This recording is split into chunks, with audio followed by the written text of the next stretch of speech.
Kembali di Mata dan Telinga bersama saya Denny Darko dan Property Observer, the tools to feed your soul. Bersama saya sekarang adalah seseorang yang dia sudah tahu sejak kecil ingin belajar apa. Belajar balet dan terus kemudian menjadi seorang pebalet profesional, mengajar dan menekuni itu tadi. Dan juga ini mungkin bintang tamu yang banyak kesamaannya dengan saya. Sama-sama kuliah di ITB, tapi terus kemudian setelah lulus nggak menekuni apa yang dilakukan waktu kuliah dulu. Walaupun lulus dan nilainya tetap bagus ya waktu itu. Ini adalah Kak Esther Uli Rosalina Tampu Bolon. Terima kasih sudah hadir ke sini. Selamat pagi, Mas. Selamat pagi.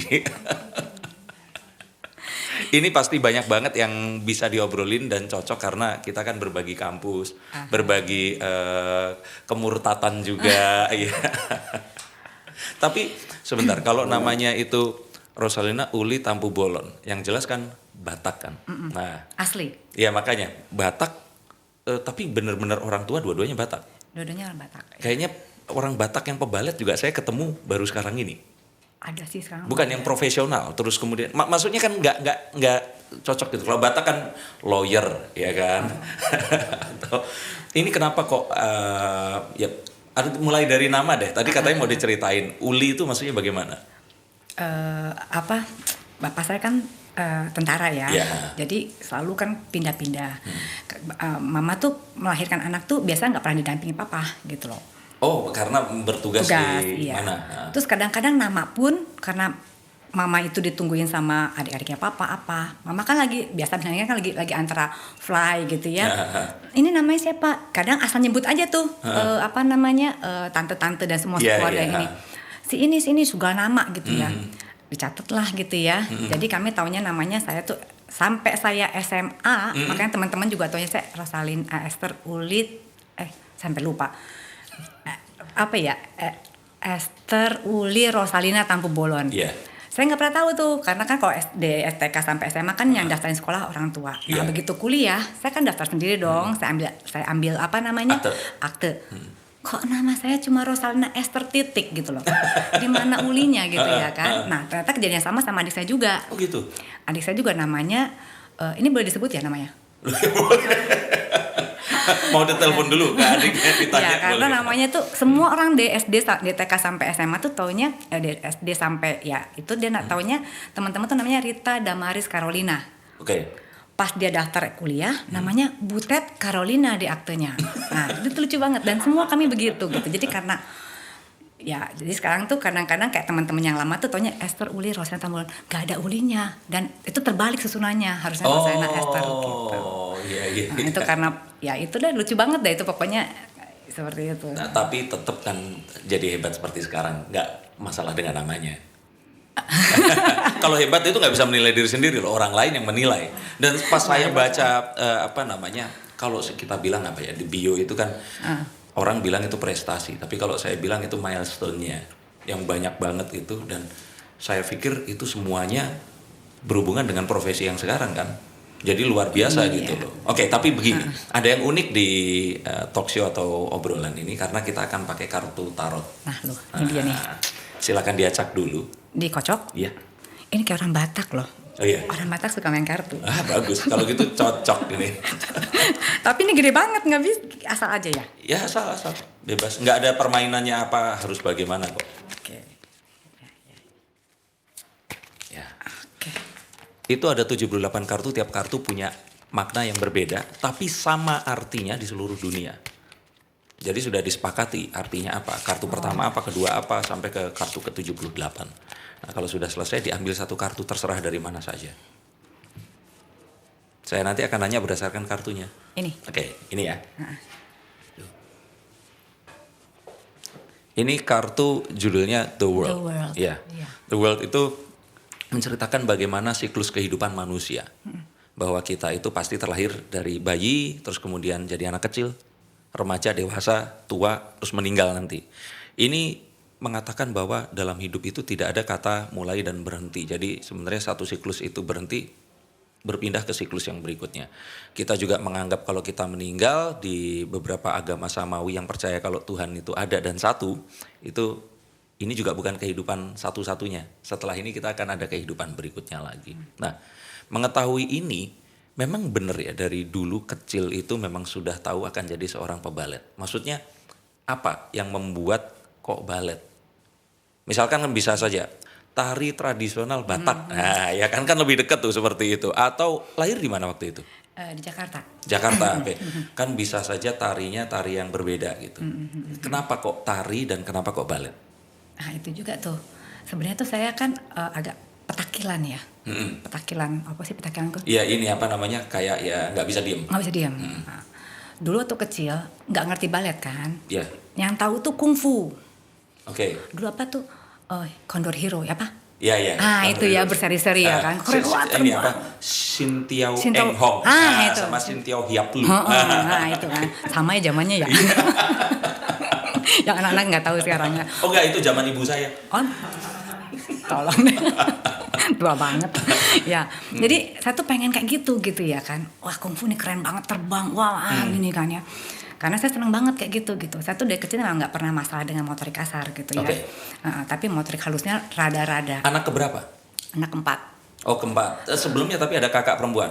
Ada kakak perempuan satu. Oh mungkin jadi, kalau buat orang tua ya udah kakak perempuan yang anggunnya yang udah itu, ini silakan mau jawab aja. Iya, jadi perempuan mungkin itu kali ya urusannya benar juga, perempuan laki-laki bersaya. Oh. Jadi rada-rada kepengaruh sama si abang-abang ini mungkin, tadi. Mungkin dan tipikal anak tengah kan agak nggak keperhatiin kan. Gitu.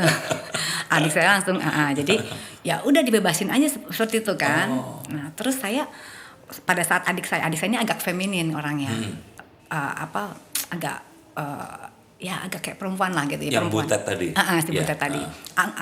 Nggak kayak saya petakilan. Jadi kalau kemana-mana tuh ibu saya selalu gini, Esther jangan bawa adikmu kemana-mana ini. Lihat tuh gatal-gatal bentol-bentol gitu ya kan. Lebih disayang. Gitu maksudnya kalau saya kan mau main ke main tentara ya, ke kebun, kemana gitu ya kan. Adik saya suka ngintil ikut gitu ya. Saya suka marahin gitu ya. Repot bawa dia gitu kan. Pulang-pulang bentol-bentol gitu. Saya juga dimarahin. Nah satu ketika adik saya ini pengen balet, nggak tahu kenapa gitu loh. Nggak tahu dia tahu dari mana. Sebenarnya orang tua itu nggak ada sejarah pebalet. Nggak ada. Sama sekali nggak ada. Nggak ada. Okay. Tapi ibu saya masuk olahraga. Oh iya, tahu olahraga tapi kan beda. Kalau balet tuh kayak gini.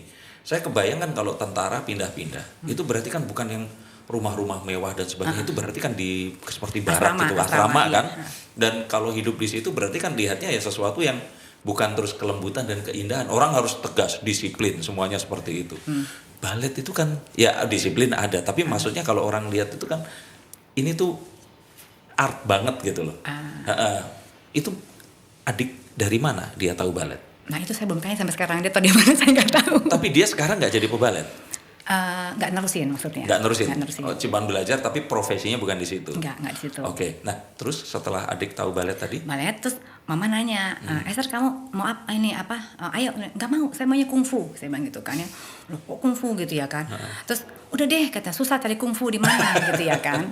Ada aja gitu ya. Udah saya juga repot bawa kamu satu ke kungfu, satu ke balet gitu kan. Udah balet aja. Oh, gitu. Jadi awalnya itu gara-gara mama itu bingung. Nggak mau repot. Ya, tapi kungfu juga mungkin di bawahnya kungfu ke Jakarta Utara kali ya. Cari juga susah. Ya akhirnya dibawa ke situ. Kemana waktu itu? Waktu itu kita waktu itu tuh kita di Bandung. Oh, itu masih Bandung ya? Bandung. Oh, oke. Jadi ya udah tari sekolah, mama tahu tuh. Udah ada studio tari Tanah Keburki dulu kan. Iya. Nah, masuk situ. Dulunya saya agak males gitu ya kan. Balet gitu ya. Itu pasti yang cewek-cewek banget deh gitu ya kan. Aduh, udah males banget gitu. Itu pertama kali malah males banget. Males banget kan. Ingat nggak itu studionya di mana? Jalan Riau. Di Jalan Riau. Ingat waktu itu dibawa naik mobil terus ke sana terus turun lihat itu males pertama. Males. Karena sampai ini perempuan semua nih, pokoknya lemah gemulai gitu ya kan. Aduh gitu. Sementara saya maunya naik pohon lah, kemana lari sana sini gitu ya. Terus saya pikir ya udahlah gitu ya kan, mau gimana lagi gitu kan. Ya udah saya pas masuk, pertama kali diajarin tuh wow gitu ya, saya disuruh loncat-loncat gitu ya kan. Ternyata nggak seperti yang saya pikir gitu ya kan. Dan saya bisa menghabiskan energi saya tuh di situ. Umur berapa? Gitu. Itu sekitar umur 9 apa 10 tahun ya. 9-10 tahun? Waktu saya pindah dari Solo, saya kan bapak pernah tinggal di Solo, Yeah. terus kita pindah ke Jakarta itu saya ingat saya kelas 4 SD. Jadi kelas 4 SD itulah saya pertama kali ikut balet itu. Dan sampai detik ini masih misteri si adik tahu balet dan minta balet dari mana? Saya mau tanya nanti, makasih Mas ya untuk Biasanya kalau di film-film tadi kita ngobrol film kungfu ya. Ada orang itu akhirnya belajar kungfu biasanya didatengin kakek-kakek tua terus dikasih kitab gitu. Terus dia belajar gitu. Nah, ini berarti ada misteri kan yang murid itu berarti kan udah ratusan mungkin ribuan dan selama ini nggak tahu gurunya itu dapat dari mana ini tadi. gitu. Iya. Cuman sampai sekarang ini memang masih ini kan kalau kita ngomong siklus berarti itu mulainya di situ dan belum tahu akan berakhir kapan ya. Berarti ini akan terus dilakukan sampai kapanpun. Atau ada nggak sih batasan usia untuk seorang pebalet? Kalau pebalet sih nggak ada ya. Ada sih karena kan dia instrumennya kan badannya. Iya. Jadi kita badan kan punya umur ya. Batasnya maksudnya kekuatan nafas dan segala macamnya gitu ya kan. Kalau saya kan sekarang udah nggak penari lagi lah Mas. Nggak, tapi maksudnya buat beberapa koreo yang untuk ya orang dengan usia tertentu itu masih dilakukan atau sudah ada batas tertentu kalau kayak main bola. Kalau pemain bola itu kan berarti sejak umur misalkan sudah 40 itu dia udah nggak merumput lagi gitu seperti itu. Ada seperti itu atau enggak? Batasannya sih memang nggak ada ya karena kan fisik tiap orang juga berbeda ya. Ada juga sampai sekarang yang 40 tahun juga masih nari tapi mungkin nggak naik panggung lagi gitu ya. Ada juga yang baru umur 20 sekian tahun 30 berhenti retired karena cedera ya kan macam-macam gitu. Jadi sebenarnya sih nggak ada sih, tergantung. Saya punya teman juga hampir 50 tahun masih nari-nari masih. Gitu. Jadi tergantung juga orangnya sih. Oke. Memutuskan untuk terus kemudian membuka studio dan sebagainya itu tahun berapa? Saya tuh nggak pernah. Nah ini panjang banget kan ceritanya nih. Nggak apa-apa, silakan. Ini menarik soalnya.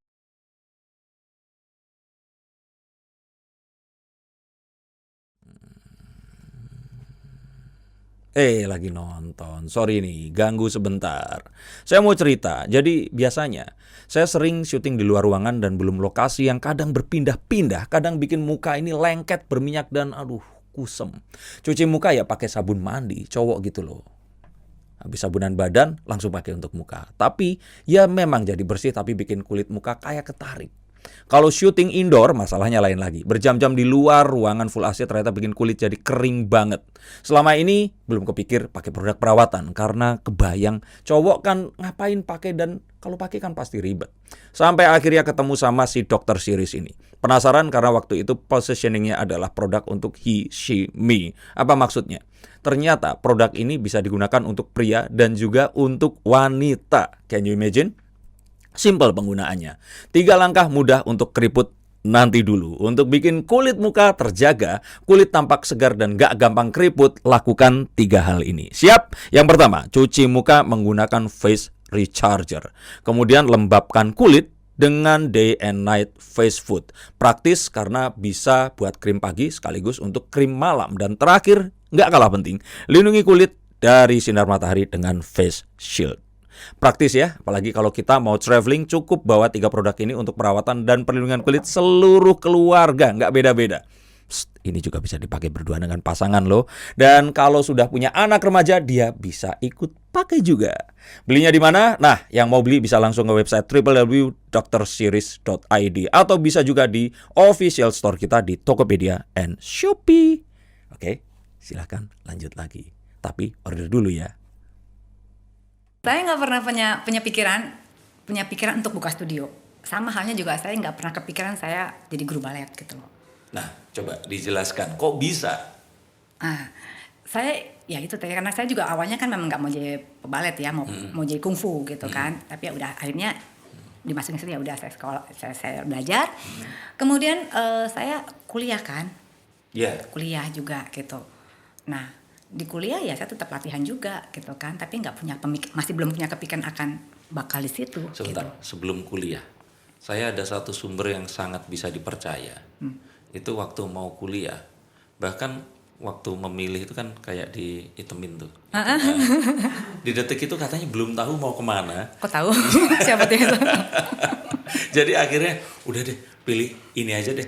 Terus diitemin saat itu. Orang-orang lain itu udah riset mau kemana. Kok tahu acuannya? Nggak ada. Nggak, tapi gimana ceritanya? Maksudnya itu tadi. Kayaknya kalau Batak lebih cocok kan geofisika loh daripada baletnya. Maksudnya akhirnya masuk ke jurusan itu. Itu gimana ceritanya? Itu terdampar juga sebenarnya. Gimana ceritanya? Terdampar. Jadi maksudnya hidup saya ini dari terdampar dan terdampar gitu loh sebenarnya. Jadi ya kan saya mau kungfu jadi balet, ya kan. Terus saya sebenarnya mau pengen tuh arsitektur gitu. Terus kenapa nggak ke situ? Terdampar itu tadi. Karena saya pikir gini, saya tahu banget saya tuh nggak terlalu pinter gitu ya. Saya sampai tahu banget saya tuh nggak pinter. Sebentar, ini pinternya anak-anak tahun 90-an kali ya, pinter eksakta. Betul. Ya, seperti itu. Karena kalau dulu pinter, dianggapnya pinter adalah masuk ke A1 dan A2, fisika dan biologi seperti itu. Betul. Nah, terus setelah mengetahui itu, apakah orang tua memang meminta kuliah harus di ITB atau apa? Enggak, bapak saya, ibu saya tuh sangat, malah saya pikir ini mereka tuh kok nggak pernah ngedesain anaknya untuk kemana gitu loh. Bener-bener nggak ada. Apalagi bapak ya. Sebentar, abang nggak jadi tentara? Abang tentara. Oke. Tapi itu memang atas keinginan dia sendiri. Bukan karena memang ada. Disuruh? Nggak ada. Oh. Kami semua nggak pernah, bapak tuh sama, mungkin ya, saya juga nggak tahu, mungkin ini analisa saya aja gitu ya. Karena bapak kan selalu nggak pernah ada buat kita. Iya. Ya, saya tuh sampai umur berapa saya lupa loh bapak saya mana gitu loh. Saking saya nggak pernah lihat bapak saya gitu. Jadi saya baru ingat, memori saya baru ingat, ada bapak saya kita ngapain tuh baru saya di Solo waktu itu, saya sekitar TK di situ. Jadi dari umur 0 sampai TK tuh berapa ya, 4 tahun ya. Saya nggak punya memori, saya nggak ngerti, karena di rumah itu orang keluar masuk banyak dan saya nggak tahu siapa aja gitu kan. Jadi saya baru ingat tentang bapak saya tuh ya. Baru mulai start itu saya baru bisa ingat, saya waktu itu pernah kesini sama bapak saya gini gitu ya, di Solo itu, gitu. Jadi singkatnya tadi apa ya sampai lupa. Itu tadi kenapa kok masuk ke ITB? Orang tua kan nggak pernah mendesain anaknya. Iya, karena mungkin bapak juga nggak pernah punya quality time sama kita kan. Jadi dia tuh tentara. Dan terkenal katanya galak banget ya satuannya gitu ya. Tapi di rumah tuh dia nggak pernah seperti itu gitu loh. Dia benar-benar ngebebasin anaknya. Dia bangga banget sama kita gitu ya kan. Walaupun ya zaman itu kan anak-anak bandel banget ya. Tapi dia nggak pernah gitu loh. Dia selalu encourage kita. Dia selalu bangga gitu. Dia selalu cerita ke orang-orang tuh anak saya tuh begini-begini. Saya kadang-kadang suka sedih. Itu yang bikin saya sedih sebenarnya. Jadi itu yang jadi trigger buat saya juga untuk saya mau bikin dia bangga gitu loh. Saya mau bikin dia bangga. Makanya saya ambil itu kuliah itu. Saya pilih arsitektur karena saya tahu itu tadi saya nggak pintar eksakta gitu ya kan. Masuk fisika juga tuh kayaknya juga bukan yang excellent gitu, yang pas-pas aja gitu. Biasa ya mediocre. Kan? Gitu ya. Nah terus saya juga masuk ITB kan bukan tahun pertama gitu. Gitu ya. Tahun kedua. Saking sumekeh gitu ya kan. Pengen membahagiakan orang tua aja gitu kan. Jadi balet itu ya maksud saya itu sekedar hobi aja jadinya. Karena nggak ada yang mengarahkan juga ke sana kan. Berarti waktu masuk ke ITB terus kemudian kuliah di sana, balet itu apa kabar? Jalan terus. Tetap jalan? Jalan terus. Setahu saya ini tahun 96 pas masuk. Geofisika itu populasi wanitanya sedikit. Sedikit. Nah, zaman itu lebih sedikit lagi harusnya kan. Terus jadi pebalet di antara cowok-cowok yang saya yakin tuh yang masuk ke sana pasti cowok-cowok yang dari daerah, terus yang ya memang terbiasa. Karena kalau kuliah geofisika kan pasti mereka tahu itu mostly akan di lapangan, kecuali kalau ya ini kan sains ya berarti ya. Tapi tetap kan itu hubungannya geo kan berarti bumi, mereka harus di lapangan terus. Gimana waktu itu menyesuaikan antara ya seorang pebalet kuliah di ITB geofisika lagi? Justru saya dapetin kekuatan ekstra itu karena saya balet gitu. Gitu. Waktu ospeknya ITB kan terkenal paling sadis kan. Betul. Nah itu saya perempuan yang nggak tahu nih teman-teman mungkin nanti denger ya. Saya tuh yang sampai nama saya tuh Chester Cita. Saking Cita. Ya. Saking saya tuh nggak pernah capek gitu ya kan. Terus orang naik gunung tuh kan bawa backpacker gitu ya. Staminanya kuat berarti. Gitu loh. Dan saya bisa enjoy, saya menikmati banget waktu ospek itu. Orangnya udah pada stres, saya enggak.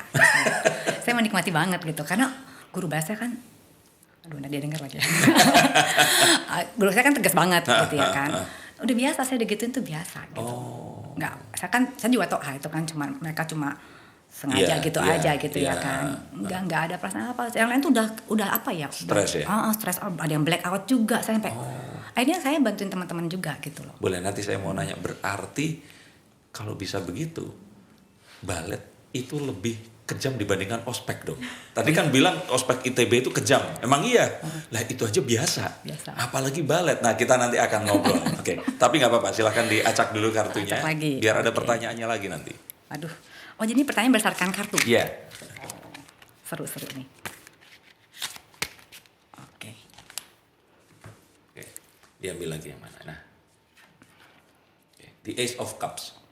Ini tentang harapan, permintaan, satu keinginan. Tapi pas jadi seorang pebalet, tadi kan cerita kuliah di ITB, akhirnya masuk kan ke ITB? Masuk. Nah, orang tua senang berarti? Itu bapak saya tuh begitu. Mungkin dia senang, tapi dia nggak pernah tunjukin ke, wah, enggak gitu. Oke. Kok tahu kalau senang? Dari bapak teman saya lagi, yang lain. Oh, diceritain. Diceritain. Karena saya kan juga bertanya-tanya dong, ya kok dia kayaknya nggak bangga banget sih, gitu ya. Kan saya juga nggak mudah dapetinnya gitu ya, kan saya tahun kedua gitu kan. Dan bapak saya juga tahu lah pasti bahwa saya juga tidak cemerlang di eksak gitu bener. kan. Jadi ini kan suatu pencapaian sebenarnya yang harus diselebrasi gitu ya kan. Tapi bapak di rumah biasa aja, nggak menunjukkan itu. Enggak. Dia tuh nggak pernah ngebedain supaya anak ini masa lebih mana enggak. Oke. Tapi pas di luar apa yang didengar? Nah, saya juga baru tahu setelah bapak nggak ada. Ya, udah lama lah beberapa tahun kemudian gitu ya saya cerita gini. Ya cerita-cerita sama teman gitu, saya ini bingung ya gitu ya. Sebenarnya ada yang bapak tuh nggak nih, bapak kamu tuh bangga banget sama kamu kalau tiap acara Batak gitu suka bilang anak saya si ini tuh ya luar biasa gitu loh. Nah terus ya dia menceritakan dia ada kebanggaan, tapi dia nggak pernah di depan anak-anaknya. Hanya demi agar menjaga nggak terus seperti mengunggulkan satu anak dibandingkan saudara lainnya seperti itu. Bapak saya tuh orangnya memang aneh begitu. Loh, tapi itu sesuatu yang bagus loh. Ini satu nilai yang saya mungkin nanti kalau saya nanti punya anak lagi, itu jadi satu hal yang mungkin saja ternyata kalau kita membanggakan satu anak, yang lainnya akan jadi lebih minder atau apa. Tapi itu satu hal yang positif kalau saya pikir. Walaupun akhirnya juga nggak jadi seorang geofisikawan ya. Iya betul. Ngaco ini nama sesat gitu. Tersesat. Nah, cuman lulusnya berapa lama waktu itu? Agak telat 1 semester lah. 1 semester, berarti tepat waktu dong. Ya karena saya agak sempat main-main juga sih. Tapi balet masih jalan terus? Jalan terus. Dan waktu kuliah itu balet sudah di titik mana? Udah bantu ngajar. Oh udah bantu ngajar. Berarti waktu kuliah balet sudah 10 tahun lebih ditekuni? Oh iyalah, dari Bapak ya hitungannya tuh dari umur. Kalau umur 10 tahun berarti kan itu umur 20 tuh? Iya. 20-an kan lulus kuliah ya? 23 ya mungkin kita lulus ya? Iya. Dan ingat gak itu ya masih di Jalan Riau itu? Masih. Ngajar juga di sana? Juga. Apa yang terus kemudian, papa ini gak pernah melarang balet sama sekali juga? Malah papa tuh support gitu ya kan. Dulu kan kita tuh sangat minim informasi ya tentang balet. Betul. Pertunjukan balet juga jarang gitu ya kan. Kalau mau lihat apa-apa tentang balet tuh rebutan gitu ya. Apa dibilangnya resital juga atau apa kalau balet itu? Ya resital gitu. Terus papa tuh kebetulan tuh ada, saya ingat banget tuh Bosoy datang ke Jakarta, pentas one leg. Papa tuh ngebela-belain zaman dulu tuh tiketnya 1.500.000 gitu. Zaman dulu, itu, gitu itu ya. kalau kayak saya kayak 5 juta ya. Mahal banget, memang balet kan mahal banget ya, gitu kan. Iya. Jadi papa tuh beliin gitu buat kita. Di mana itu acaranya? Di Gedung Kesenian. Oh GKJ. Jadi saya tuh nonton. Nonton rame-rame? Saya sama adik saya, sama bapak, sama ibu saya. Gitu, kita berempat nonton gitu. Jadi bapak tuh orangnya agak nyentrik ya. Maksudnya tuh bapak tuh agak nyentrik. Mungkin kita agak ada sedikit darah. Kalau dibilang seni sih kayaknya enggak juga ya. Terlalu hebat gitu. Kita maksudnya agak senang yang gitu-gitu tuh ya dari bapak mungkin ya. Karena bapak... Bukannya semua orang Batak itu pasti bisa nyanyi? Oh enggak, keluarga kami enggak. Satu-satunya nyanyi. Saya pikir karena kan kalau di gereja latihan terus gitu kan. Iya, cuman kayaknya keluarga kami enggak gitu ya. Tapi sepupu-sepupu kami iya. Maksudnya Batak itu lekat banget sama seni gitu. Kainnya, semuanya. Saya pikir itu dekat banget gitu sama seni. Ya seni yang lain kali ya. Tapi kalau nyanyi emang enggak. Bukan nyanyi. Dan bukan balet. Bukan balet juga. Terus waktu datang, apa tadi yang mau diceritakan? Datang ke GKJ, nonton. Nyantriknya tuh gimana? Ya papa sih sebenarnya nggak terlalu excited juga ya. Cuma ya kitanya yang seneng gitu ya kan. Ya terus papa juga dulu tuh beli Pontius gitu ya. Kan yang ada cuma lokal. Pontius itu yang untuk dia. Nggak bisa itu, nggak bisa impor.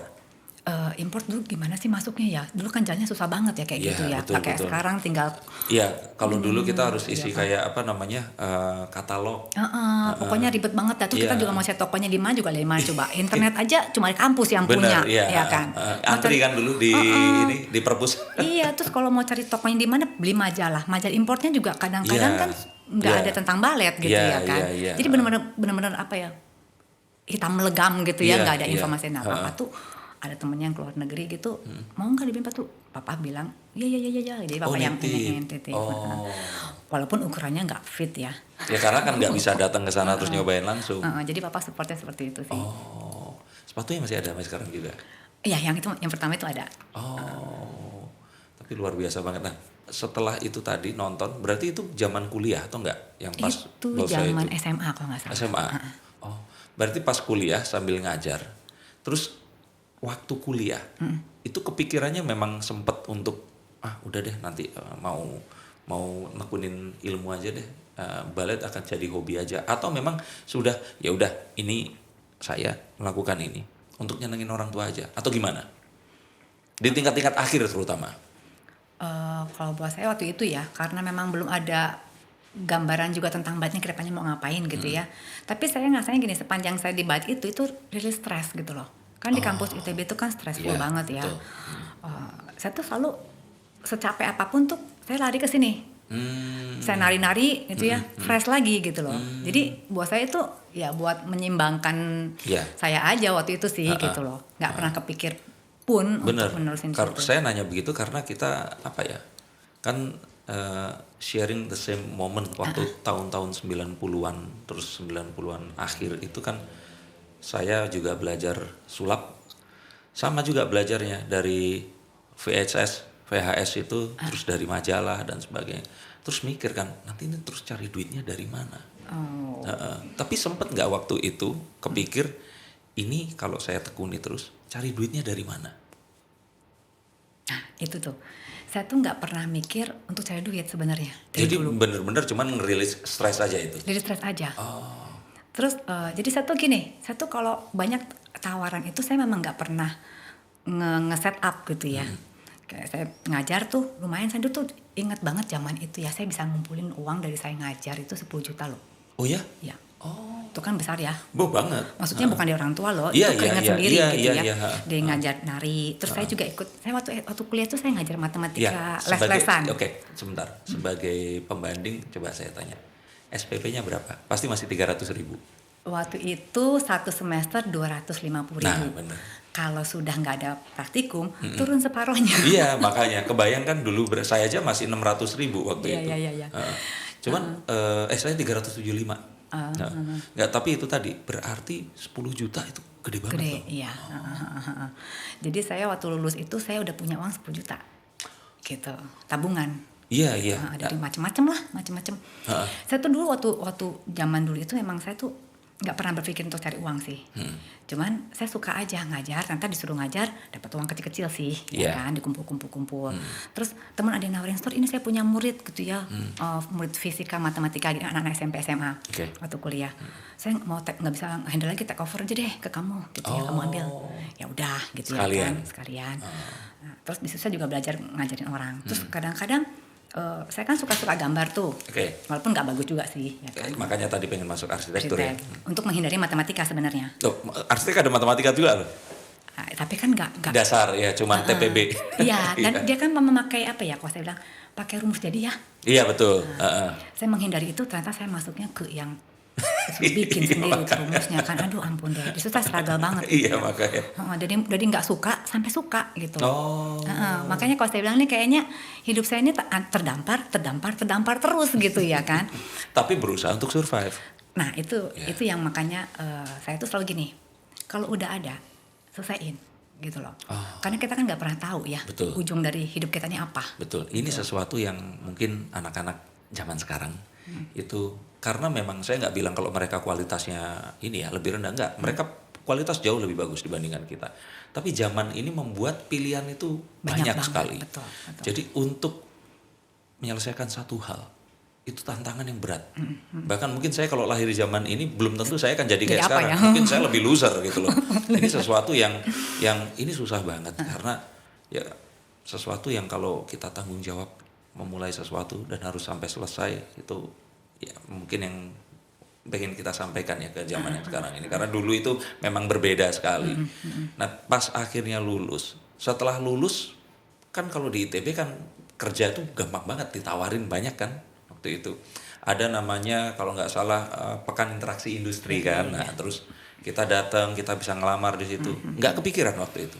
Enggak, karena waktu itu saya langsung menikah. Oh, lulus langsung menikah? Langsung menikah, iya. Oke. Jadi tahun 98. 98 lulus langsung menikah itu. Oke. Nah, terus waktu menikah, suami pun membolehkan jadi pebalet? Atau sudah ada perjanjian sejak pacaran nggak boleh dilarang-larang atau apa? Saya dulu bilang gini kan, ini kita mau bagaimana nih gitu ya kan? Saya boleh kerja, kita gimana nih? Saya boleh kerja apa enggak? Yeah. Gitu, enggak usah lah, saya aja yang kerja gitu kan. Oke, kalau kamu nggak kerja saya ngurus anak, tapi saya boleh dong lakukan hobi aja atau apa? Oh ya boleh. Tinggal di Jakarta? Jakarta. Oke. Membuka studio waktu itu? Enggak, itu juga saya nggak pernah, terdampar juga itu. Gimana ceritanya? Terdampar, jadi waktu ya punya anak satu kan, masuk playgroup gitu kan, biasalah kongko-kongko kan dengan ibu-ibu. Terus waktu anak udah playgroup kan saya juga ngapain ya di rumah tangga gitu ya kan. Terus saya bilang sama suami saya, boleh nggak ikutan balet atau apa, mau olahraga. Saya pernah ikutan gym, pernah ikutan apa sih aerobik ya zaman dulu ya. Belum zumba ya. Belum zumba gitu ya. Kok nggak seru ya gitu ya. Terus saya pikir apa balet lagi aja ya gitu kan. Kok balet lagi berarti sempat berhenti? Ya kan udah menikah berhenti dong. Oke. Gitu ya. Jadi saya apa ya gitu kan, boleh nggak saya balik lagi? Ya udah kalau untuk buang keringat apalah cari seneng gitu ya. Ya udah akhirnya saya masuk satu itu di mana? Di Jakarta. Sumber Cipta namanya. Oke. Saya langsung ketemu sama almarhum Ibu Farida. Itu orangnya welcome banget ya. Memang baik banget lah ibu itu ya gitu ya. Maksudnya saya langsung diterima. Di audisi dulu kan. Pas saya bilang, Bu, saya udah lama nggak balet loh. Saya bilang gitu ya kan. Ini itu studio balet? Sekolah balet. Sekolah balet itu di audisi? Ya kan nerima murid udah besar begini kan mau dimasukin kelas mana gitu ya kan. Oh alah, iya maksudnya penempatannya. Terus di mana gitu. Terus ya udah jadi oh ya Esther kamu di sini. Itu kelas which is itu kelas advance gitu ya. Saya kayak celingung gitu ya paling kacau lah saya pas itu ya kan. Tapi Ibu Farid bilang, Bu, saya ada lagi Bu. Apa namanya? Saya kayaknya nggak sanggup di sini gitu ya kan. Ini bagus-bagus anaknya gitu ya kan. Oh nggak apa-apa, enjoy aja. Kamu kan yang penting kamu happy, katanya gitu kan. Oh ya udah singkat cerita saya latihan di situ ya. Terus kemudian kembali ke anak saya sangat nganter. Jadi kegiatan saya balet dan nganter anak. Nah, terus dari itu ketemu sama ibu-ibu ngobrol. Terus salah satu teman saya ini, Esther kamu kayaknya balet kan ya, katanya gitu. Iya, saya bilang gitu kan. Ini saya punya teman saya punya sekolah, sekolah komunitas Down syndrome waktu itu. Jadi di komunitas itu tuh ada dokternya, ada psikiaternya. Terus katanya perlu guru tari balet. Katanya tari balet itu bagus buat anak-anak. Saya juga nggak tahu ya waktu itu tuh apa hubungannya balet dengan anak-anak itu, saya nggak ngerti. Dan saya juga nggak punya bayangan anak Down syndrome itu seperti apa gitu ya kan. Nggak tahu waktu itu ya. Maksudnya apa sih yang mereka bisa gitu ya kan. Oh iya, cuma tahu kalau mereka berkebutuhan khusus gitu ya. Gitu kan. Kan kamu kan dulu katanya pernah ngajar balet kan. Iya, tapi kan saya ngajar anak yang anak-anak tidak berkebutuhan khusus lah ya. Dan saya nggak punya gambaran juga tentang anak ini. Terus saya pikir ya udah kali ya, saya bantu. Saya masa cuma nggak banyak atau kosong. Akhirnya saya terima. Di situ saya sebagai volunteer, jadi saya bantu gitu. Nah, saya udah punya gambaran nih. Oh, saya akan ngajar ini. Nah, begitu masuk ruangan, wow, saya nggak bisa terapin apa-apa di situ ya kan, karena anak-anak itu nggak ngerti apa-apa, komunikasi susah, macam-macam. Jadi ada banyak anak, 9 anak. Akhirnya saya mulai dari semua konsep saya bongkar semua, terus saya breakdown, saya kasih nggak ngerti juga, saya breakdown lagi, sampai akhirnya kita nggak ngajar nari saya akhirnya. Kita cuma duduk, saya pangku yang suka macam-macam, ada yang nangis, ada yang suka konsentrasi nggak bisa apa, saya bangku, kita tepuk tangan dengar musik gitu loh. Itu sampai titik paling rendah ya, maksudnya apa yang saya bisa bikin itu. Nah terus ya tadi saya bilang itu karena mungkin saya suka juga ya, saya nggak dan saya pikir gini, ini kok ada di tangan saya nih anak-anak ini gitu ya kan. Saya harus kasih apa gitu ya. Pokoknya saya ngulik terus, saya cari tuh Down syndrome itu seperti apa sih. Apa sih yang bisa ini nih gitu ya. Dan itu volunteer? Maksudnya nggak cari nafkah di situ? Enggak. Nah kemudian kadang saya satu hari itu nggak ngajar apa-apa juga. Hanya cerita doang supaya mereka tuh bisa atensinya ke saya gitu ya kan. Terus orang tuanya mungkin lihat kan. Wah ini ibu ini kasihan banget ya struggle. gitu ya kan, struggle banget gitu. Akhirnya dia ngomong sama saya, Mbak Esther, mau nggak ngajar anak-anak yang biasa yang normal lah gitu ya kan. Terus saya bilang, wah kan ini kan Down syndrome gitu, apa komunitasnya mana bisa ya gitu kan. Ya nggak di sini katanya gitu ya, di rumah Bu Esther aja katanya gitu. Terus saya bilang, oh ya terserah, saya bilang gitu, tapi izin dulu sama yang punya tempat ini kan nggak di sini katanya gitu kan.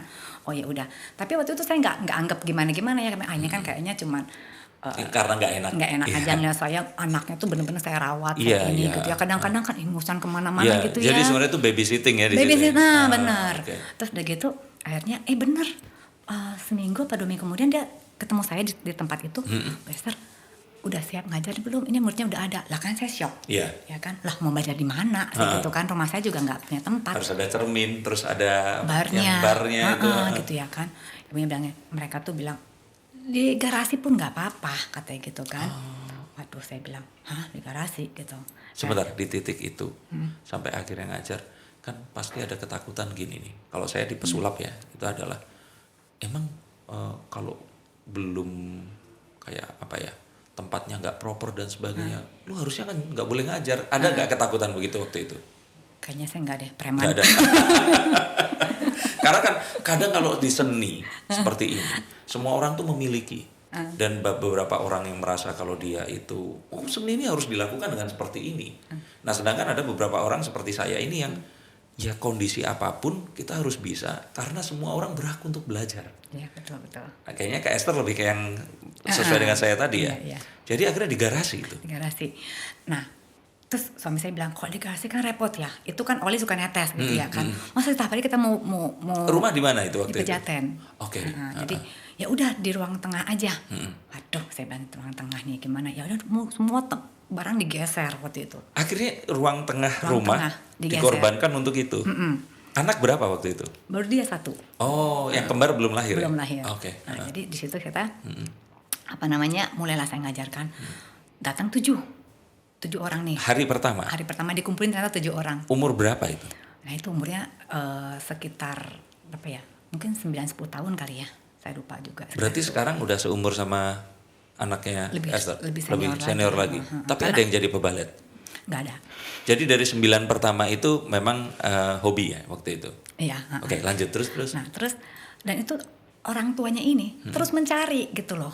Nyariin lagi maksudnya? Nyariin lagi, karena saya kan tetap ngajar yang ini. Iya. Nah terus satu waktu, dan yang ini pun, orang tua yang sudah ada pun nyari-nyari terus gitu ya kan. Itu tarifnya ditarifin khusus atau ya udah waktu itu udah segini aja gitu? Ya begitu, segitu aja. Loh, fasilitasnya nggak ada kan? Iya, mau kemana? Betul. Ya kan? Nah jadi waktu itu ya udah. Jadi kemudian satu kali si yayasan ini tutup. Oke. Yang Down syndrome ini. Iya. Terus orang tuanya bilang boleh nggak gabung ke sini, ke rumah. Terus saya bilang aduh gimana, yang punya tempat nggak apa-apa gitu. Memang udah nih kerjanya pindah ke sini. Nah terus jadi rame kan rumah kan, dan saya nggak punya privasi lagi gitu ya. Dan karena itu rumahan, jadi kadang-kadang dan orang tua tuh kan suka denger dong saya ngajar kayak apa gitu ya kan. Jadi mereka tuh suka gini nih, kerja entah sengaja entah apa pulangnya lama, anaknya di rumah saya. Oh jadi ini child care juga ya? Iya. Dan anaknya saya kasih makan, kadang-kadang main sama anak saya juga gitu ya. Jakarta teh ya kan orang kan sibuk juga. Iya gitu kan. Terus dan saya kan kalau marah teriak kenceng banget ya. Jadi anak-anak tuh orang tuh bisa dengar tuh kok saya ngajar galak banget zaman itu. Kalau sekarang udah jinak, nggak lagi gitu ya. Dulu memang galak banget saya dulu kalau ngajar. Saya tuh tahunya itu tadi guru balet, guru piano. Galak ya? Galak. Tapi yang piano klasik mungkin ya? Iya, saya pernah belajar piano itu gurunya galak. Saya juga belajar piano, nggak lulus loh. Maksudnya nggak selesai, nggak kuat. Yang disuruh itu yang suruh berdiriin jari begini ya, sampai kemeng. Terus. Ya terus jadi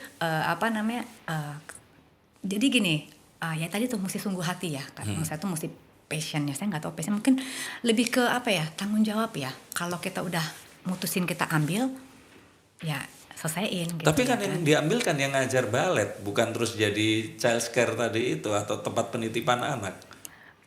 Ya masa saya mau makan anak nggak makan lah ya.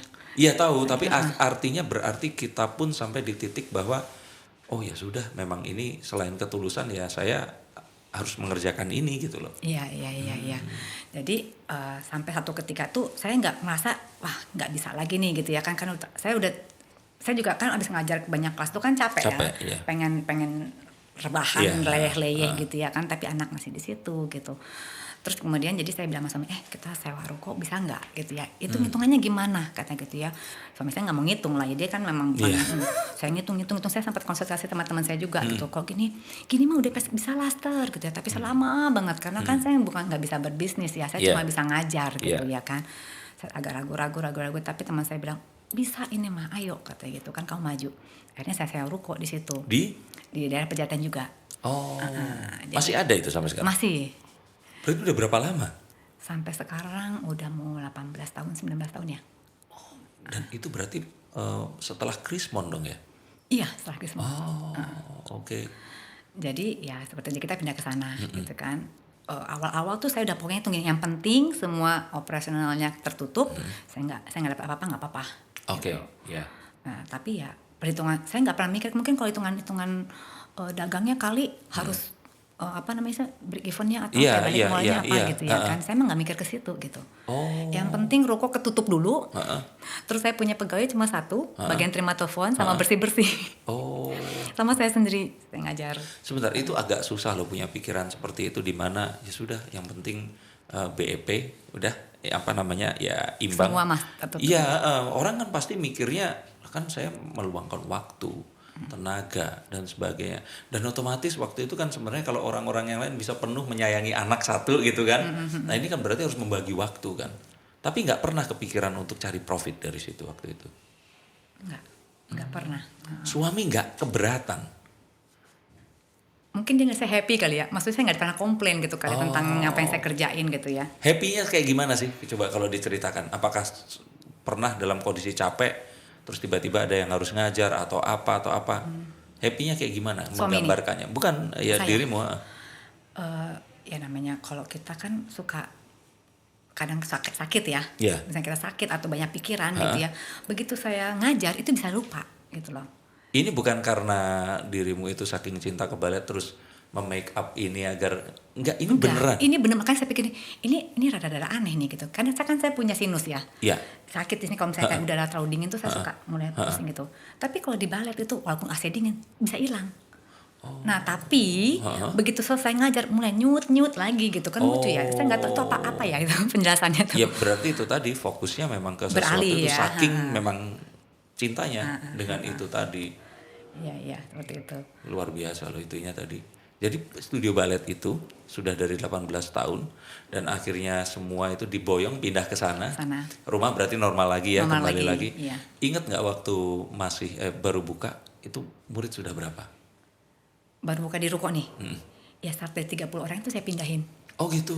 Pokoknya 30, saya hitung-hitungan kan berapa nih saya sewa ruko segala macam tuh berapa 30 orang saya pindahin gitu. Nggak tahu nih hitungnya benar, saya bukan orang ekonomi ya. Salah kali ngitungnya. Ya begitu. Jadi ya, dan ternyata ini terus ya berkembang terus dan makin banyak muridnya gitu kan. Nah saya di situ pernah sempat, saya nggak ngerti juga nih, dapat murid titipan dari orang tua datang bilang katanya anak ini harus belajar balet karena dia punya masalah hiperaktif di sekolahnya. Ya, penyaluran energi ya. Jadi anak ini nggak bisa belajar dan agak mengganggu teman-temannya katanya waktu di TK-nya. Jadi kata dokternya harus dibaletin. Terus saya gini, apalagi ini gitu ya, Down syndrome sekarang dapat yang anak hiperaktif. Aduh, saya pikir gitu kan. Tapi oke deh. Nah, waktu saya ngajar dia kan orang tuh bisa dengar ya, suara saya tuh kencang menggelegar gitu zaman itu. Maksudnya powernya masih sekarang udah jinak ya, udah capek gitu kan. Nah, jadi orang tuh dengar sampai sekarang tuh kalau orang tuh ngomong gini, dulu Miss Esther ya, kalau anak saya di kelas ini namanya tuh ya 1 jam pelajaran aja 100 kali disebut gitu loh. 100 kali karena saya harus tarik atensi dia kan gitu loh. Saya tuh kalau ngajar tuh pengen tuh anak tuh jangan kemana-mana ke saya gitu ya kan. Jadi kadang-kadang tuh kalau saya harus matiin audio gitu, saya bawa dia tarik sini. Soalnya kalau begitu saya lepas ke teman-temannya. Wah iya udah nggak temennya kan jadi namanya anak kecil kan distract lah kayak gitu ya kan. Nah sampai satu ketika saya juga nggak tahu apakah ini efek dari balet atau apa. Jadi memang betul saya kalau ngajar anak-anak seperti itu saya harus atensi dia tuh saya minta ke saya semua, anak saya kalau saya ngajar gitu ya. Sampai ibunya bilang sekarang memang udah nggak balet lagi sih. Ibunya bilang anaknya tuh ranking 1 di sekolah katanya gitu kan. Terus keterima di UI sekarang. Gitu. Jalur beasiswa apa sih? PMDK. Kayak gitu. Minat bakat. Dan sekarang lulus juga kalau nggak salah cum laude ya gitu loh. Jadi orang tuanya bilang gini soal sama saya, makasih gitu ya kan. Saya sih nggak tahu apa karena balet atau karena apa gitu ya kan. Tapi memang mungkin ya karena kita kalau balet kan kita motor tangan kanan kiri kan mesti seimbang ya kan. Betul. Saya nggak tahu tuh korelasinya mungkin orang psikologi kayak yang lebih tahu ya yang otak kanan kiri itu gitu kan. Jadi kita mungkin belajar konsentrasi, belajar fokus tanpa kita sadari gitu ya kan. Ya motorik dan sensoriknya semua jalan kan. Karena kan kita harus dengerin musik juga. Terus kontrol diri juga gitu kan harus bisa tenang gitu ya kan. Kayak Stamina sih yang paling itu tuh kalau balet itu. Iya, staminanya. Ya sampai satu titik wah ini udah banyak nih mau bagaimana gitu ya kan. Kan saya nggak bisa dong kalau saya cuma modal pernah belajar balet doang, saya ngajar. Di mana tanggung jawabnya? Betul. Kembali ke situ kan. Akhirnya ya saya studi lagi. Mau nggak mau studi lagi walaupun udah terlambat banget ya. Jadi saya tuh ya karena itu tadi. Jadi menurut saya karena saya memang terdampar terus. Jadi saya harus survive di tempat saya terdampar gitu loh. Gitu kan. Jadi ya saya sekolah lagi gitu kan. Dan itu tuh pertama kali sekolah lagi tuh fisik loh. Jadi saya ikut ujian fisik lagi. Oh ya? Dan saya menyelesaikan advance saya itu di umur 40 tahun. 40 tahun. Dan waktu itu siswa yang lainnya usia berapa teman-teman? Mulai dari belasan tahun ya SMA sampai. Di mana? Di Indonesia ujiannya. Saya juga pernah ujian sekali di Malaysia juga. Gitu. Nah, berarti tadi ada 2 hal yang saya pikir bisa di highlight di sini. Yang pertama kan ya walaupun apapun yang kita lakukan, kita itu nggak harus berpikir apakah ini akan menuju kemana. Kalau ternyata kita ada di situ, ya kerjakan itu sampai selesai. Oke. Dan yang kedua yaitu tadi tantangan apapun dikerjakan. Kerjain. Iya. Itu mungkin karena ya itu tadi awalnya kan saya salah masuk. Bukan salah ya, dibelokkan gitu ya kan. Pengen arsitek ternyata masuknya ke geofisika. Ntar dulu pengen kungfu masuknya balet. Itu yang pertama. Udah ngaco dulu ya kan. Udah mencong gitu, udah terdampar. Jadi struggle-nya kan luar biasa ya. Saya menghindari matematika, ternyata saya belajar matematika. Menghindari fisika, malah dapat itu terus geofisika. Gitu ya. Jadi saya ngulik terus kan sampai pokoknya saya nggak boleh gitu ya, harus selesai gitu. Nah justru karena itu kali ya yang membuat saya jadi karakter saya terbangun. Di mana pas ngerjain balet gini saya jadi berjuang juga gitu loh. Jadi kayaknya kalau saya nggak masuk di situ dulu, saya nggak akan sekuat ini gitu. Saya nggak akan sekekeh ini. Iya, karena akan lebih sedikit yes-nya dan banyak no-nya. Waktu itu tadi misalkan, coba deh jadi volunteer ngajarin Down syndrome. Bukan perkara susah atau enggak, tapi kayak nanti kayak gimana ya? Kalau orang nggak kebayang sesuatu kan kadang mereka akan bilang nolak duluan. Udah nggak deh. Nah, seperti itu. Nah ini adalah sesuatu yang memang ternyata sudah mindset dari kecil untuk bisa menerima tantangan apapun. Dan ternyata tantangan apapun itu ngarahnya ya ke passion lagi. Betul ya? Betul. Okay.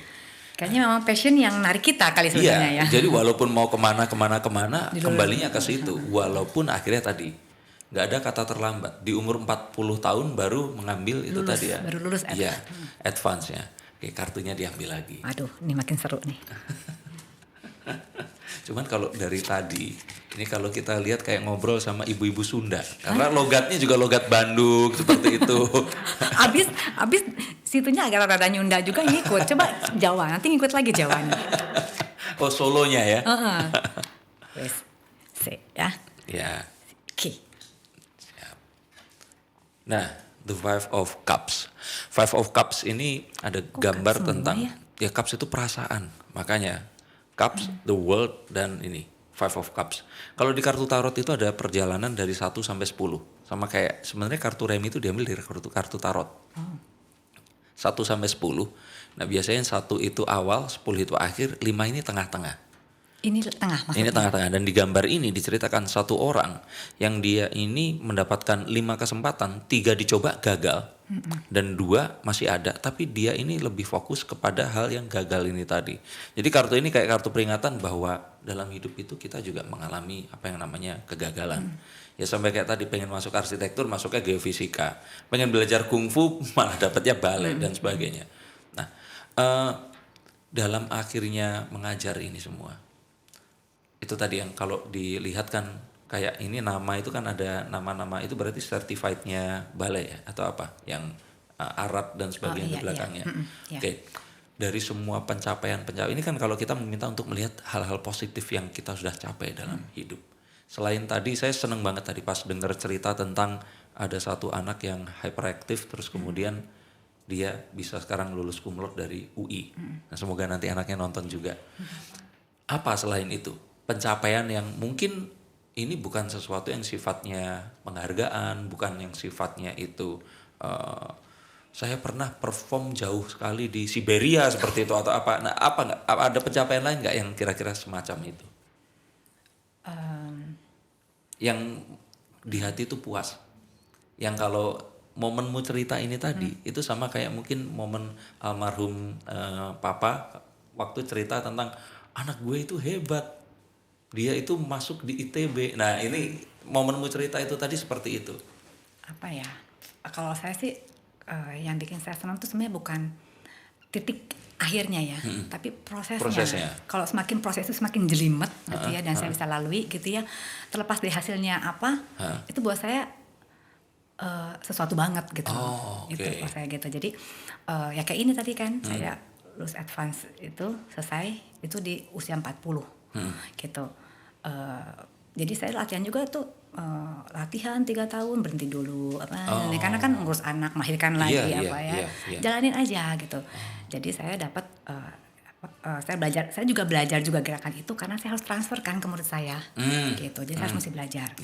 Nah, terus yang satu lagi saya akan terus apa nih setelah saya tahu setelah saya tahu tentang bagaimana mengeksekusi gerakan itu ke badan kita dan saya bisa deliver itu ke murid saya, terus apa dong gitu kan, ini murid-murid kan mesti di maintain terus kan gitu ya kan, sekolahan ini juga mesti harus berlanjut gitu, mereka harus ada examinations atau apa segala macam, sementara saya belum waktu itu kan saya pengen studi lagi gitu loh. Akhirnya saya studi lagi untuk lebih dalam lagi Tapi waktu studi tetap kelas ini jalan kan? Jalan. Dan ada pengajar yang lain juga berarti? Ada. Dan waktu saya studi itu saya benar-benar saya bisa ngelihat itu ya pergantian hari dari malam ke pagi. Saya nggak tidur. Oh gitu? Ke pagi. Oh. Ya. Emang setelah berarti kan sudah 20 tahun menekuni balet, baru mengambil advance. Emang masih ada ya sesuatu yang belum diketahui? 20 tahun loh. Kan, 20 tahun itu kalau kayak sekolah itu udah profesor, udah lulus S2, S3, udah keprofesian, udah profesor harusnya kan. Nah, kenapa kok sampai itu tadi merasakan pagi ke malam ke pagi lagi, itu kan berarti kan asik banget, ada sesuatu yang baru lagi. Ya itu karena pengetahuan kan tambah terus ya. Betul. Apa maksudnya teknologi kan nambah terus ya. Yang hari ini kayaknya hebat, besok udah nggak hebat lagi gitu kan. Jadi saya selalu merasa saya ini bukan siapa-siapa gitu loh.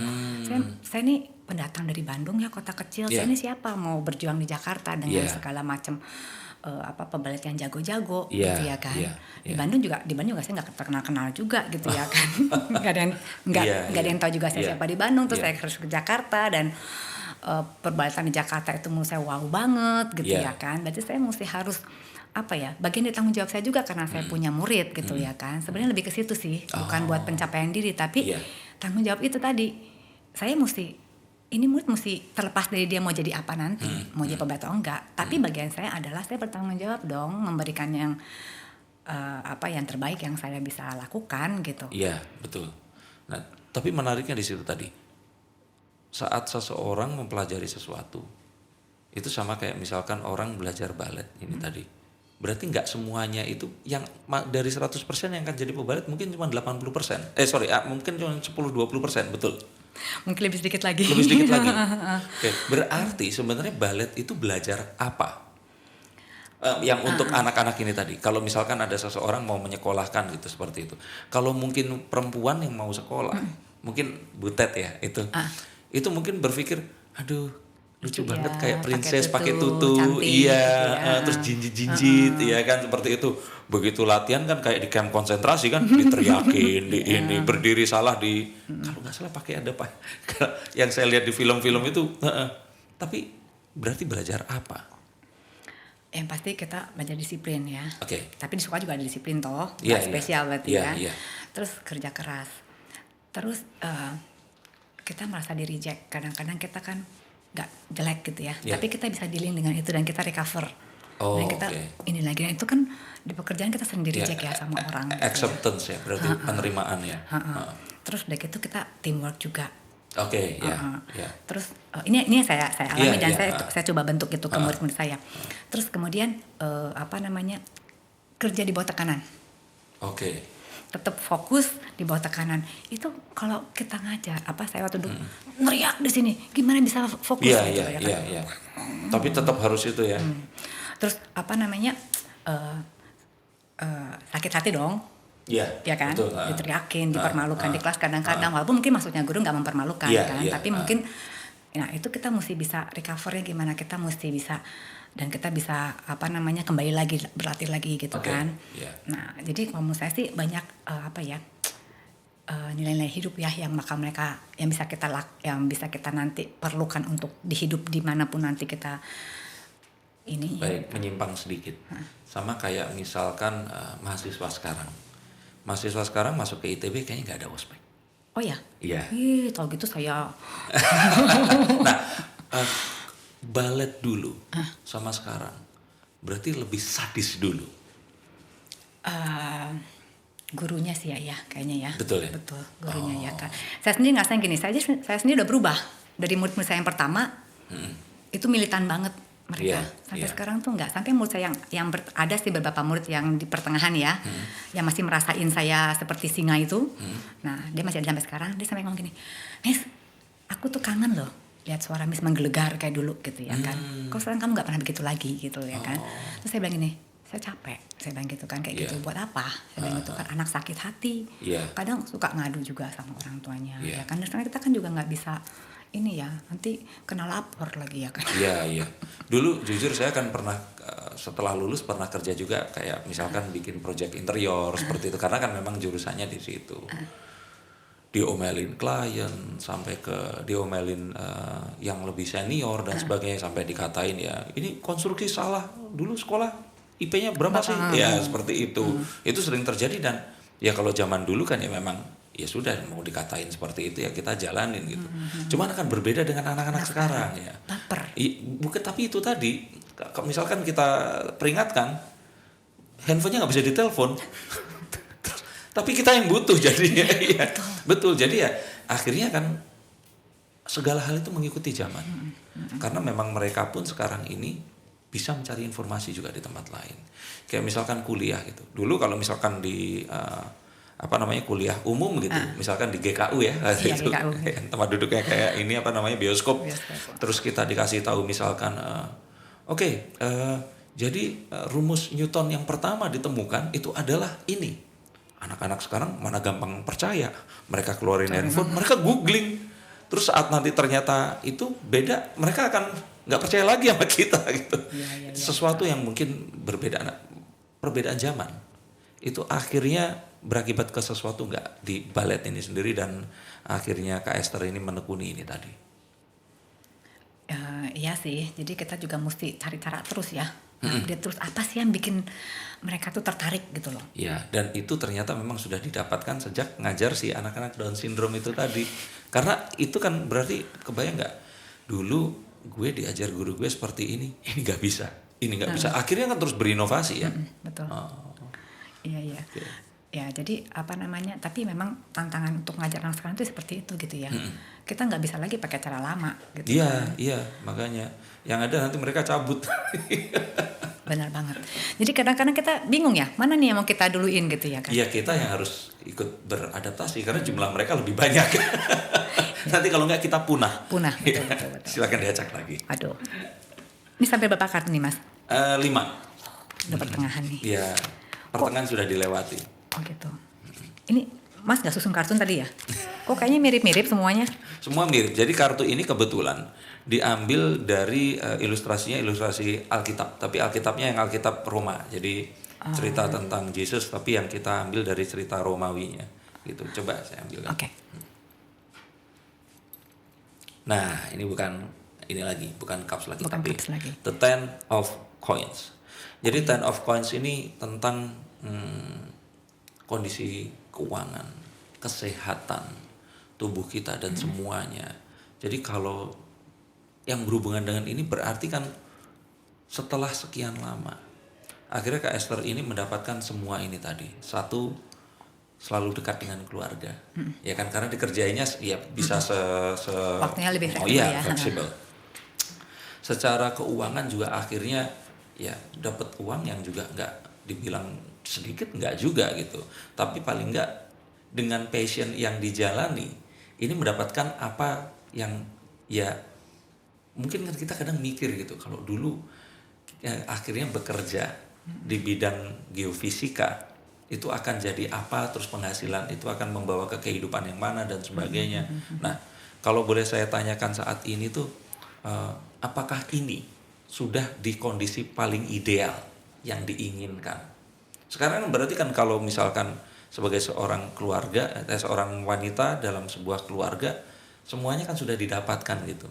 Anak juga udah ada laki-laki, ada perempuan, perempuannya jadi balet juga gitu. Apalagi yang kurang, yang dirasa ingin dicapai lagi.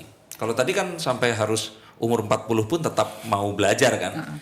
Ini masih penasaran apa? Karena ini kalau orang bilang itu sudah paripurna, sudah semuanya gitu. Apa lagi yang mau dikejar ya? Maksudnya banyak, kalau bilang itu banyak banget. Gitu. Yang paling dekat? Yang paling dekat. Nah, saya tuh nggak pernah selalu ini ya. Mungkin puas. Ini nggak puas iya, tapi saya juga nggak yang chasing banget gitu, enggak. Oke. Tapi kalau itu ada di tangan saya, itu akan saya kerjain gitu loh. Oke. Nah, yang ini cita-cita nih, masa ceritain nanti gak jadi lagi kalau cita-cita-ceritain. Ya nggak apa-apa kan, siapa tahu itu cita-cita diceritain nggak jadi kalau zaman dulu. Kalau zaman sekarang semua orang cerita di sosial media, dibantu malah cita-citanya terjadi. Iya. Iya pokoknya ya gimana ya banyak lah yang saya masih harapkan gitu ya dari ini gitu. Maksudnya supaya balet lagi lebih punya tempat di masyarakat, lebih diminati gitu kan, karena balet sekarang kan kayaknya masih belum banyak dapat tempat ya gitu kan di Indonesia sendiri. Seni tari juga kan kayaknya masih belum terlalu. Padahal kan medianya sudah mulai ada, asalkan kita nggak terlalu perfeksionis tentang bagaimana hal itu untuk diperkenalkan. Nah itu dia. Ya jadi kalau boleh tadi sekali lagi saya cerita misalkan di magic nih saya. Ada beberapa magician ini yang merasa kalau magic itu harus diajarkan secara klasik. Belajar itu harus dari misalkan coba sleight of hand dulu menghilangkan barang. Terus kemudian ada lagi memunculkan barang, merestorasi barang. Oh bisa saya, tapi kalau seandainya itu diajarkan ke anak-anak zaman sekarang, mereka pasti akan ribet. Nah jadi kebayang nggak kalau saya nggak tahu. Tapi misalkan di TikTok sudah ada nggak pebalet Indonesia yang mengenalkan itu? Mengenalkan tarian itu banyak sih. Banyak ya. Nah seharusnya mungkin saja sudah lebih menyebar dibandingkan yang kita pikirkan. Jadi kalau saya pikir kadang-kadang ya ini tadi kembali lagi ke kartu ini tadi, dari ini semua mungkin akhirnya kita harus berkompromi ini mau disebarkan dengan apa. Nah tapi kalau Kak Esther sendiri mau menyebarkannya dengan cara bagaimana? Apa yang ada di pikiran? Saya saya tuh pengen banget mengedukasi gitu ya. Pengen tuh bahwa orang tuh tahu bahwa balet itu tidak cuma sekedar ayu-ayuan begitu gitu. Banyak benefit yang bisa didapat. Gak mesti jadi penari juga gitu loh. Okay. Karena kan banyak datang tuh pengen jadi penari gitu. Padahal kan untuk jadi penari kan nggak hanya perlu passion. Ya. Nggak, juga perlu bakat juga. Yeah. Tapi bakat juga nggak bisa juga kalau nggak kerja keras. Iya, betul. Nah, di balet kan juga ada tuntutan fisik karena Betul. kita kan ya fisik ini instrumen kita ya tadi kan. Nah jadi maksud saya itu yang kadang-kadang orang tua tuh balet itu cuma sekedar ya waktu luang aja. Kadang-kadang kenapa ya balet ini? Maksud saya pengen tuh begini, berpikir bahwa belajar balet itu bukan hanya untuk jadi penari balet loh, tapi kita bisa menarik banyak yang saya bilang tadi, the value dari kehidupan itu sendiri. Betul, gitu ya kan. betul. Gimana anak kita belajar berempati juga sama orang lain. Yeah. Gitu kan. Terus kita kerja tim, kita bekerja di bawah tekanan gitu ya kan, pressure, terus kita repetisi, kita nggak bisa bikin lagi sampai perfect. Dan sudah perfect dinaikin lagi, reinforcement lagi. Betul. Gitu ya kan, ulang lagi. Nah itu kan yang kita perlu terus gitu sebenarnya. Dan belajar balet itu kan nggak setahun 2 tahun jadi gitu loh. Iya betul. Nah jadi bisa bayangin kan proses itu diulang terus sampai sekian tahun jadinya seperti apa gitu. Jadi maksudnya saya pengen menceritakan itu bahwa jangan berpikir bahwa belajar balet itu harus jadi penari balet. Okay. Karena itu perlu sesuatu lebih gitu ya kan. Itu lain hal gitu ya kan. Tapi balet ini sebagai suatu kegiatan aktivitas yang kita perlu loh belajar itu gitu ya kan. Makanya beberapa sekolah di luar negeri gitu ya, balet itu kan dimasukin dalam kurikulum sekolah gitu. Sama seperti teater ya. Kalau di sana kan mereka harus pementasan kan. Jadi mereka mungkin belajar disiplin, cara menghargai guru. Kita kan kalau sama guru balet itu kan kita nggak boleh. Guru balet tuh otoritasnya tuh luar biasa banget gitu ya kan. Master kalau dibilang ya kan. Jadi ada submission ya, maksudnya penundukan diri gitu kan pada atasan gitu. Nah seperti itu gitu. Walaupun tuh si bosnya udah kayak ngomong kita tetap. Nah, terus dan pada saat kita sakit hati atau kita mesti perform tetap smile, happy, orang nggak tahu gitu kan. Orang cuma tahu kita hasilnya bagus. Tapi di balik itu tuh perjuangan berdarah-darah gitu ya kan. Nah itu jadi proses sebenarnya ya. Jadi itu masih pengen disampaikan ke orang-orang di Indonesia ya. Kalau hal seperti itu bisa dipelajari dan nggak harus menjadi seorang penari. Karena banyak juga yang saya bilang tuh, kalau saya bilang gini, banyak sih orang bilang, wah anak saya kan gak pas belajar balet atau gimana gitu, terus mendapati bahwa anaknya tidak terlalu bagus misalnya pada saat di panggung kan orang tuh bisa melihat ya, anaknya terus bilangnya anak saya nggak berbakatnya udah keluar aja gitu ya kan, saya sedih gitu ya, anaknya seneng gitu ya kan, terus kenapa gitu kan, karena semua orang juga mesti dia penari balet, itu ya saya bilang itu sesuatu yang lain gitu ya kan, perlu banyak banget faktor penunjang lagi untuk bisa jadi seperti itu gitu kan, tapi kan kita belajar dari banyak hal dong gitu ya kan, apa aja kita belajar gitu. Yang saya ingat itu di Kemang, saya lupa di mana, itu ada mengajari golf, tapi untuk anak-anak yang usianya di bawah 10 tahun. Jadi mereka dibikinin kayak lapangan golf kecil, terus stick-sticknya tuh dibikinnya pat-pat, tapi nggak cuma pat-pat, ada dibikinin simulasinya, terus sticknya juga dikasih. Ternyata anak-anak kecil ini tadi diajarin bermain golf itu untuk diajarin mereka ini bahwa segala hal itu ada caranya sendiri-sendiri. Kan bola mau dipukul seperti apa, stick tertentu yang dipakai. Ya, cara ngayuhnya juga berbeda. Ya, terus diajarin bergiliran.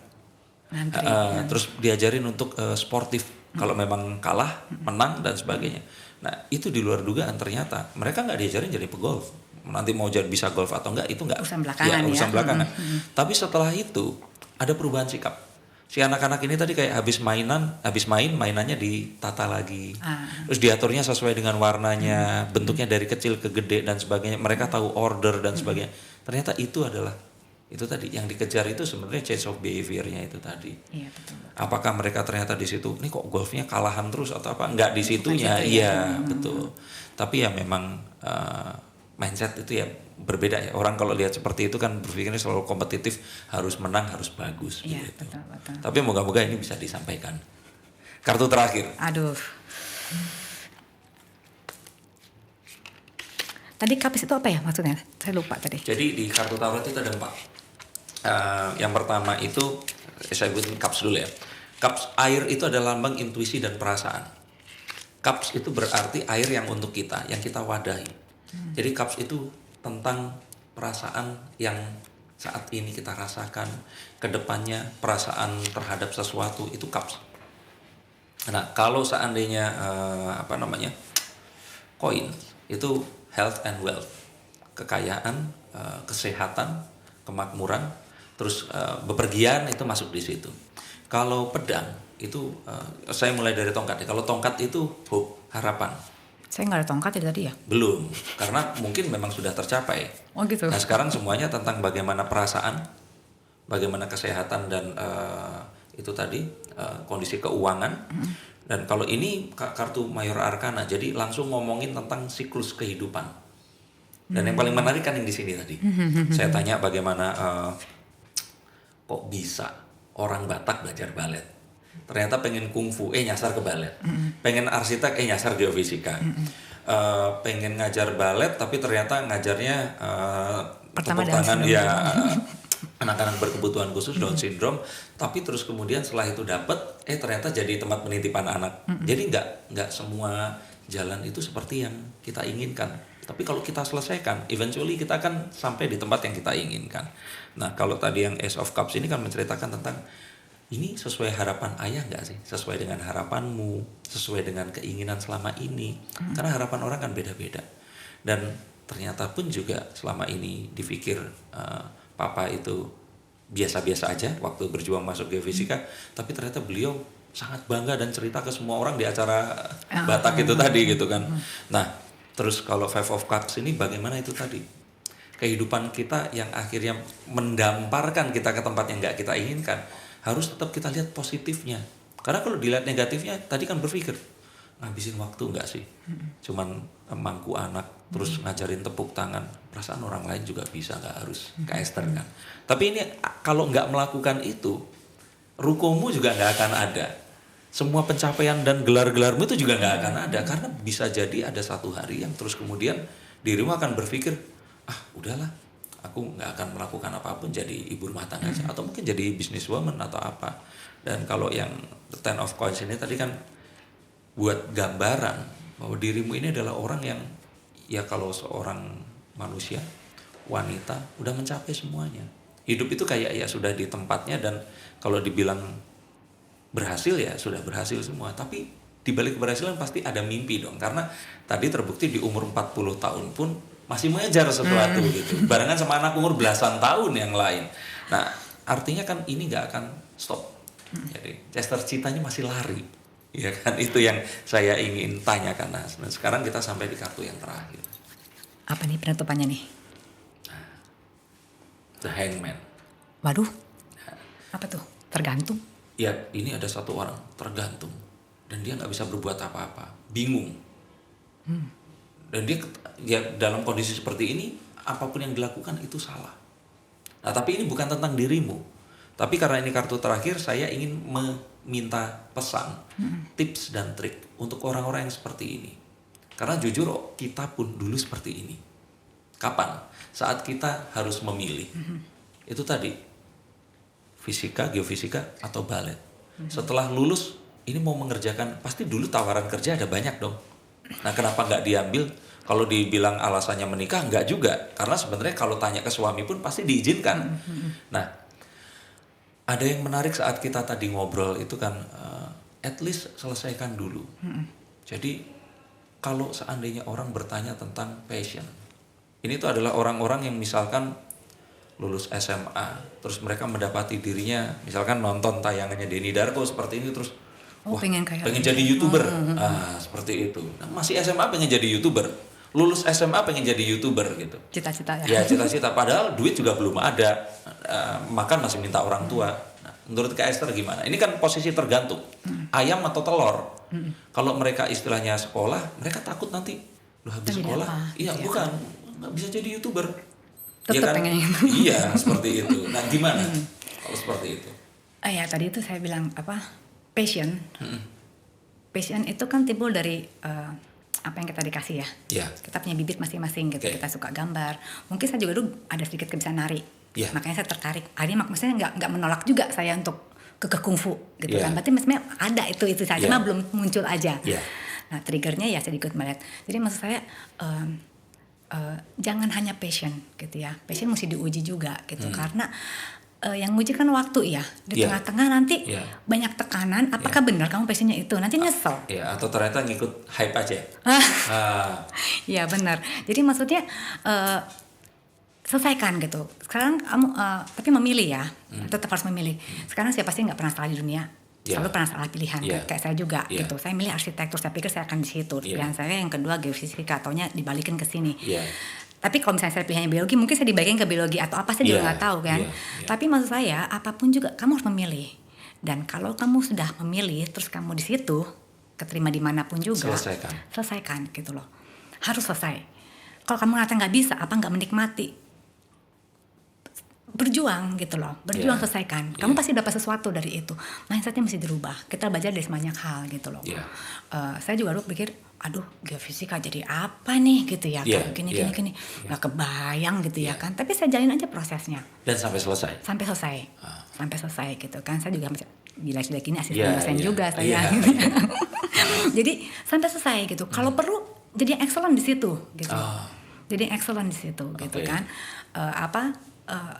Pasti ada saya gini, harus ada yang saya belajar di situ. Kalau saya gitu, dimanapun saya dibalikin ke situ, didamparin ke situ kemana-mana, saya harus belajar di sesuatu. Pasti ada yang harus saya pelajari di situ. Karena perasaan ini kan pasti akan munculnya adalah saat itu tadi, begitu belum masuk ke studio baletnya, waktu umur 10 tahun, terus kepikirnya, aduh kungfu, aduh pakai baju tutu, aduh seperti ini. Terbalik banget ya.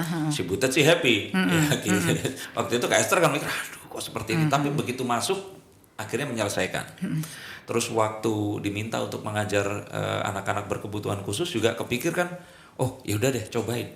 Hari pertama ngajar itu harapannya mereka bisa. Terus ternyata kan, kok ternyata nggak bisa. Apapun nggak bisa. Iya apapun nggak bisa. Berarti diturunin lagi, nggak bisa lagi. Terus sampai akhirnya dalam kondisi itu tadi lagi mangku itu ternyata ditawarin untuk mengajar anak-anak yang lain dan mengajarnya balet waktu itu. Dan saat mengajar balet pun terus tiba-tiba kok jadi tempat penitipan anak, tapi tetap melakukan itu tadi. Oke, berarti intinya adalah apapun itu selesaikan sampai selesai. Dan kalaupun itu tantangan, ya selesaikan tantangan itu tadi. Karena kalau saya percaya bahwa itu akan membawa kamu one step ahead, naik satu level lebih atas lagi. Pasti itu pengalaman itu kamu perlukan tapi nanti. Pemikiran ini kan pasti muncul dong. Kayak sekarang ini misalkan yang nonton ada anak-anak yang umurnya misalkan baru 16 tahun, 17 tahun, mau lulus, terus mereka harus melakukan sesuatu, padahal mereka di hati mereka pengen jadi sesuatu yang di passion mereka itu, misalkan jadi koreografer K-pop, seperti itu kan, atau misalkan ya tadi jadi YouTuber atau apa. Tapi kembali lagi, berarti semuanya ini tetap harus kita kerjakan. Dan kalau belum selesai, kita jangan pergi dari situ. Jangan pergi. Soalnya kenapa? Itu kayak kutu loncat, loser ya. Kamu gak akan pernah tahu kamu tuh di mana sebenarnya. Gitu loh. Selesaiin. Oke, mungkin setiap orang bisa salah ya. Tapi kamu menyelesaikannya dengan benar. Terus setelah itu apa? Beralih. Bukan berarti kamu nanti jadi benar, bisa salah lagi gitu loh. Tapi kan ya hidup kan sampai seperti itu. Artinya dua hal. Yang satu, passion itu belum tentu akan menunjukkan jalan menuju ke passion kita. Bisa jadi sesuatu yang kita nggak passionate about, kita akan bisa menuju ke situ. Kedua, kalau seandainya kita tidak menyelesaikan itu, apapun passionmu, kamu pasti akan tetap jadi loser. Karena kamu nggak akan bisa nyelesain itu. Betul. Orang tuh paling gampang memulai. Nyelesainnya nggak bisa kan? Nah itu maksudnya. Ini pesan untuk generasi yang sekarang. Memulai gampang, tapi nggak semua orang bisa menyelesaikan. Ini adalah pesan dari Kak Esther ini. Dan untuk semua, dan termasuk misalkan sekarang pun itu tadi belum cerita tentang anak nih, anak yang jadi pebalet itu mereka bukan dipaksa dong? Nggak dipaksa, nggak dipaksa. Memang mereka ya mungkin karena dia ngeliat dunia hari-harinya begitu ya jadi mereka, begitu kan. Maksudnya ini perlu saya sampaikan, nanti dikira maksa anaknya belajar juga atau apa? Itu juga saya kadang-kadang juga ya struggling juga, maksudnya ada sih keinginan kan dia lebih banyak fasilitas dibanding saya dulu gitu ya kan. Harusnya lebih hebat dan sebagainya. Tapi ya tetap kita pantau kan. Kita pantau kalau memang kamu benar-benar mau, tunjukin kamu benar-benar mau.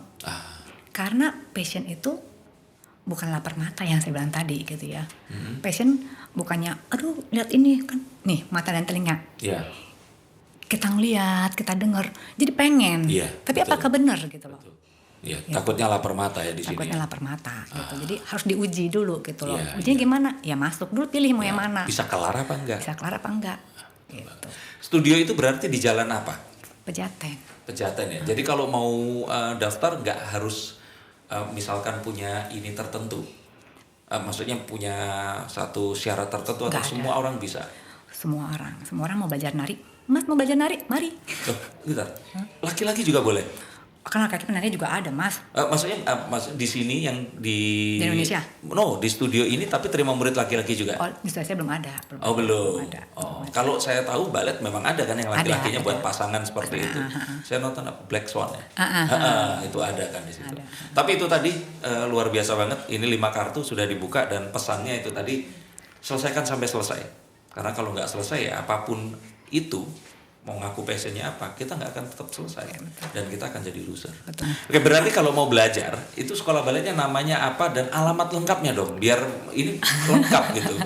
Ya, Natalenta Ballet School. Natalenta Ballet School. Ballet School di Pejaten. Di Pejaten Raya nomor 40. Pejaten Raya dekat 40. Mall Pejaten Village ya. Oh, Pejaten Village. Iya. Berarti sudah berapa tahun total? 18 tahun. Ya, sekitar situ. 18 tahun. Luar biasa banget. Jadi kalau yang mau belajar silahkan langsung ke sana dan bikin YouTube juga dong biar bisa mengajarkan atau nggak Gitu harus ya? dirimu ya. Misalkan kondisi di kelas atau apa mengajarkan pengajaran jarak jauh atau gimana biar orang tahu dan lagi pula nggak semenyeramkan dulu kan orang pasti akan- Enggak, sekarang nggak bisa, enggak. Sama sekarang tuh kita mesti lebih gimana ya? Kayak temen jadinya. Amin. Terima kasih Kak Esther. Makasih banyak, Terima kasih Mas. sudah berbagi. Sama-sama, Terima kasih ya. berbagi juga buat teman-teman pemirsa mata dan telinga dan pendengar di sini. Tetap ikuti podcast Mata dan Telinga bersama saya Denny Darko dan Property Observer karena ini this is the tools to feed your soul. Sampai jumpa dan salam.